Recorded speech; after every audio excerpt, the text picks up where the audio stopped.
আজি দিনৰ মোৰ পৰিল আৰু আজি আম্মাহঁত যাবগৈ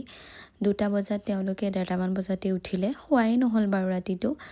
আৰু বেটাও যেনে তেনে সাৰ পাইছে আৰু উপায় নাই এইটো এনেকুৱা এটা টাইম হয় মানে যাবও লাগিব আৰু যোৱাৰ কাৰণে ইমান বেছি বেয়া লাগিছে মানে কি ক'ম আৰু তেওঁলোকৰ